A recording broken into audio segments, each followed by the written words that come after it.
Voilà, nous allons retourner à Fès où nous attend Hassan II, roi du Maroc. Majesté, vous m'entendez bien maintenant? Moi, je vous entends très bien. Ah, ben cette fois, moi aussi. Bonjour, merci d'avoir accepté de répondre à nos questions. Alors, parlons d'abord de la guerre Iran-Irak. Comment expliquez-vous, Majesté, que cette guerre du Golfe entre musulmans s'éternise, cela fait bientôt 7 ans? Y aurait-il des pays tiers qui ont intérêt à ce que cela continue? Avant de répondre à cette question, je tiens tout d'abord à dire un grand bonjour à tous les téléspectateurs qui, de l'autre côté de la Méditerranée, sont devant leur télévision sur Antenne 2. Je suis donc très heureux de pouvoir leur souhaiter une excellente journée. En ce qui concerne la question que vous venez de poser, il est certain que la guerre irako-iranienne représente un cas sans précédent dans l'histoire des relations internationales. D'abord sur le plan de la représentation diplomatique. C'est la première fois que l'on voit une guerre entre deux pays alors que les ambassades respectives sont toujours ouvertes et que le drapeau de l'adversaire continue à flotter sur son ambassade. Deuxième aspect, qui est vraiment un précédent qui peut être extrêmement grave pour la région, c'est que j'ai l'impression que la guerre irako-iranienne, enfin la guerre militaire, n'est faite que pour amuser le public. C'est un show. Un show, il y a des fusées intercontinentales, il y a des raids d'avions, il y a des coulages de pétroliers et de plateformes. Et il y a des morts aussi. Il y a des morts, il y a la présence d'une armada internationale comme jamais on en a vu. Mais la vraie guerre, à mon avis, celle qui se passe en dessous, c'est une guerre d'exportation d'idéologie sous couvert de l'islam.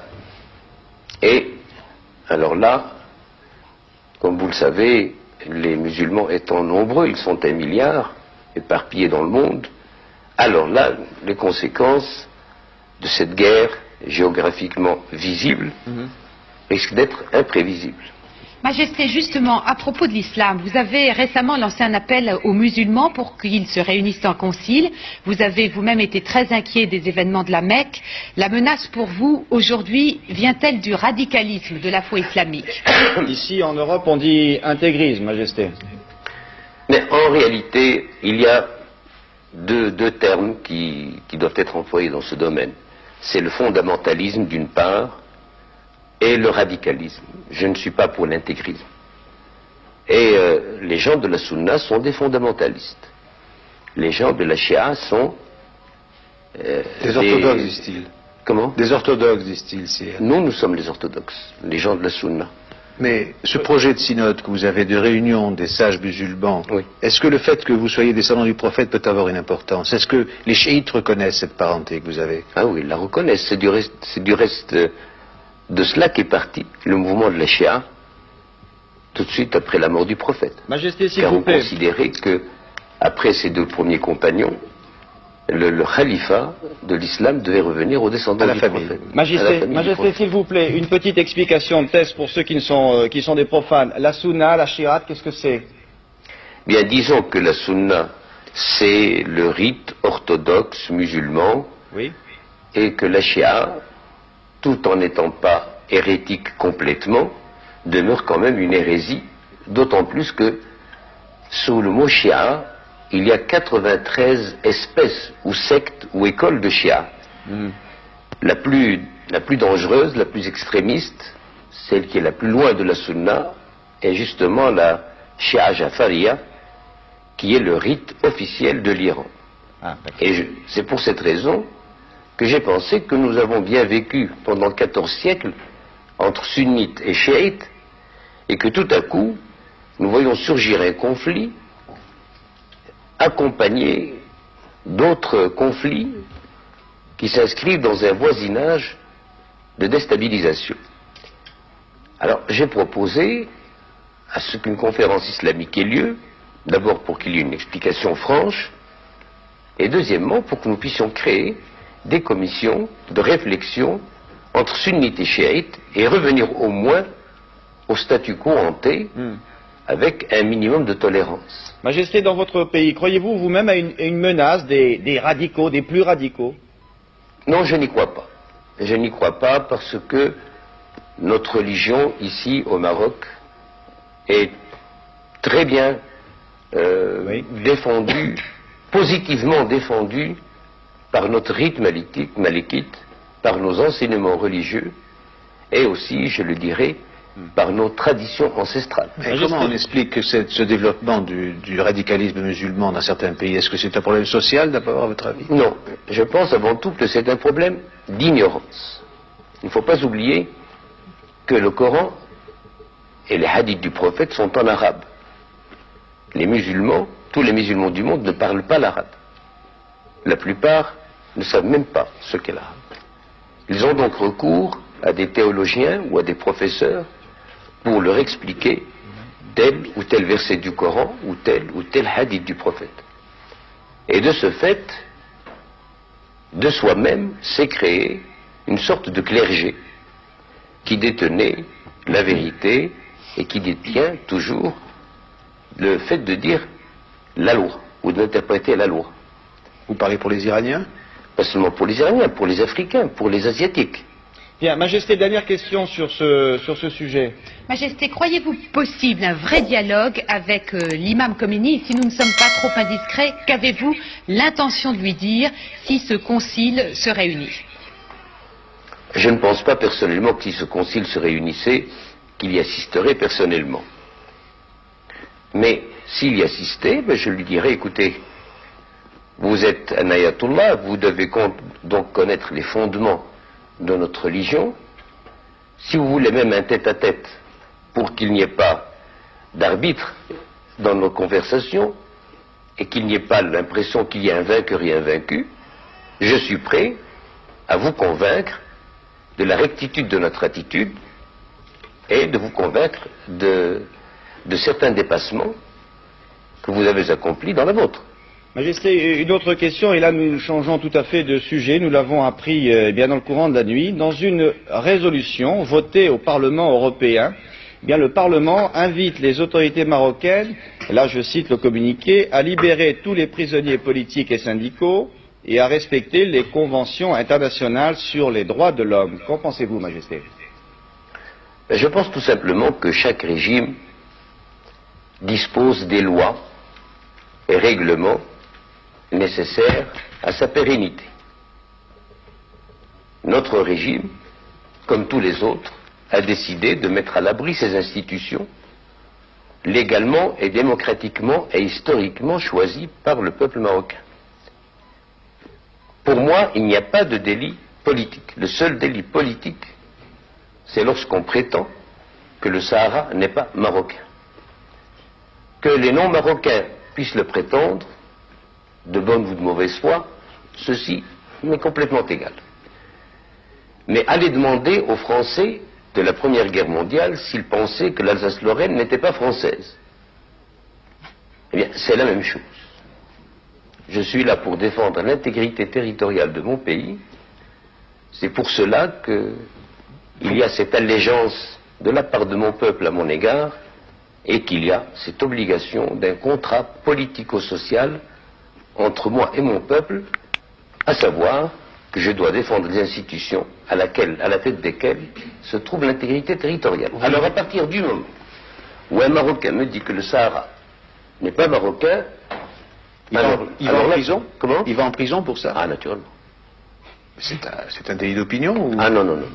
Vous pouvez accepter en France qu'en 68, un Allemand, Cohn-Bendit, traîne le drapeau français sur les Champs-Élysées par terre, suivi en cela par des centaines de milliers d'étudiants.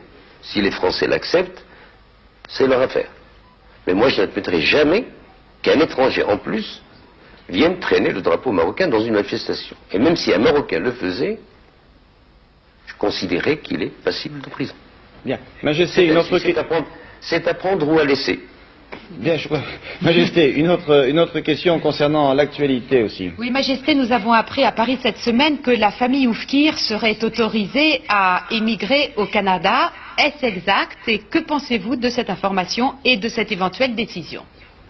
Quand on m'a dit qu'on allait me poser la question sur cette affaire, que je considère comme un fait divers, mon commentaire a été que la question n'est pas embarrassante pour moi, elle le serait plutôt pour les Français.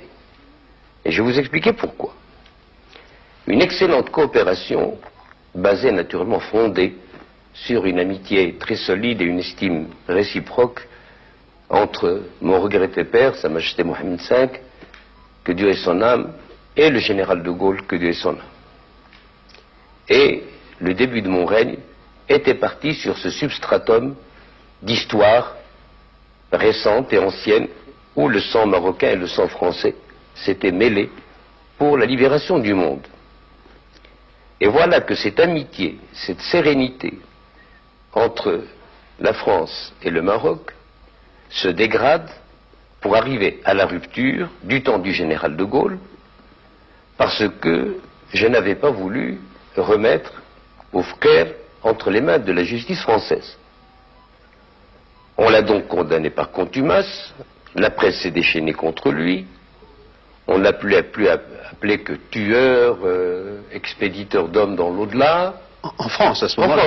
En France, et à ce moment-là, c'était les gaullistes qui étaient au gouvernement, et parmi les gaullistes, il y avait les barons, particulièrement. C'est pour ça que cette question n'est pas embarrassante pour moi. Elle est embarrassante pour la majorité actuellement en France. Pourquoi, au bout de 15 ans, vouloir refaire remonter cette affaire à la surface, alors que, ma foi, ce que nous avons à faire avec la famille du défunt est une affaire qui concerne un souverain et une famille qui fait partie de ces sujets. Je pense que nous l'avons, et nous allons la régler de la façon la plus normale et la plus conforme à ce que nous considérons comme étant notre morale.